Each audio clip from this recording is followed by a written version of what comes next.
ये देखिए साबूदाने की खिचड़ी कितनी खिली खिली बनी है। ये बिल्कुल भी चिपके नहीं है आपस में। अगर आप भी इस तरीके से साबूदाने की खिचड़ी बनाएंगे तो बिल्कुल नहीं चिपकेगी। ये देखिए बिल्कुल अलग अलग हैं ये।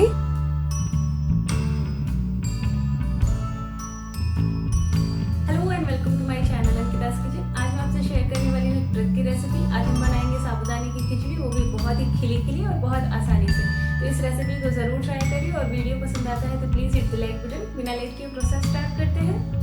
साबूदाना की खिचड़ी बनाने के लिए मैंने यहाँ पे साबूदाना को ओवरनाइट सोक किया है। आप इसे कम से कम 5 से 6 घंटे के लिए ज़रूर सोक करें।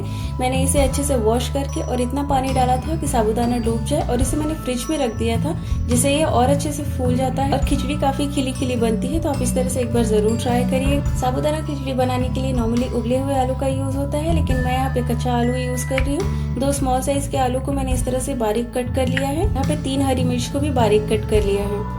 अब एक कढ़ाई गरम करेंगे, इसमें डालेंगे घी 2 टेबलस्पून। मैं यहाँ इसे घी में बना रही हूँ, आप चाहे तो रिफाइंड ऑयल का यूज कर सकते हैं। इसमें ऐड करेंगे जीरा यानी क्यूमिन सीड 1/2 टीस्पून। अब इसमें ऐड करेंगे ये आलू और हरी मिर्च। इसी के साथ मैं इसमें ऐड कर रही हूँ करी पत्ता। इसे भी अच्छे से मिक्स कर दें। अगर आप चाहे तो करी पत्ता स्किप कर सकते हैं, इससे टेस्ट बहुत अच्छा आता है।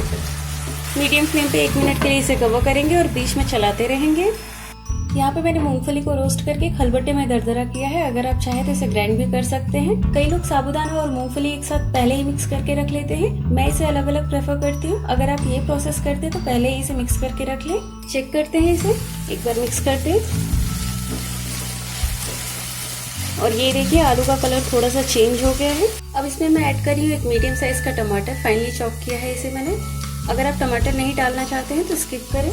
अब इसमें ऐड कर रही हूँ 1/2 टीस्पून ब्लैक पेपर पाउडर और व्रत वाला नमक यानी सेंधा नमक एज पर टेस्ट। इसे अच्छे से मिक्स कर दें और इसे 1 मिनट के लिए फिर से कवर कर दें। फ्लेम को मैंने मीडियम रखा है।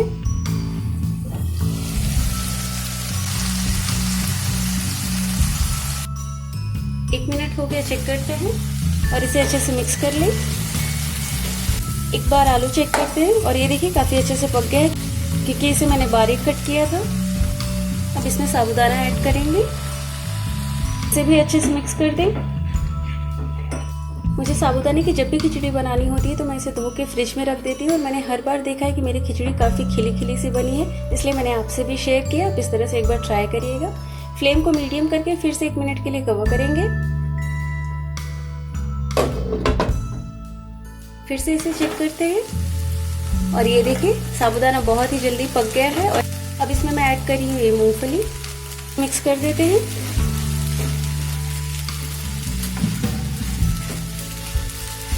तो ये साबूदाने की बहुत ही टेस्टी सी खिचड़ी बनके रेडी है। अब इसमें मैं धनिया पत्ता ऐड कर रही हूँ, इसे भी मिक्स कर देते हैं। फ्लेम ऑफ करके इसे सर्व कर लेते हैं। ये देखिए खिली खिली साबूदाने की खिचड़ी रेडी है। इसे बनाना भी बहुत आसान है। आप कच्चे आलू से भी इसे बना सकते हैं, इसमें बिल्कुल टाइम नहीं लगता है। तो इस नवरात्रि मेरे तरीके से साबूदाने की खिचड़ी ज़रूर बनाइए, आपको बहुत पसंद आएगा। और अपना फीडबैक देना ना भूलिए कि आपको मेरी ये रेसिपी कैसी लगी। और मेरे चैनल को सब्सक्राइब करके बेल आइकन को प्रेस कर दीजिए ताकि न्यू वीडियोज़ की नोटिफिकेशन आपको मिलती रहे। Stay fit, stay healthy. Thanks for watching my videos.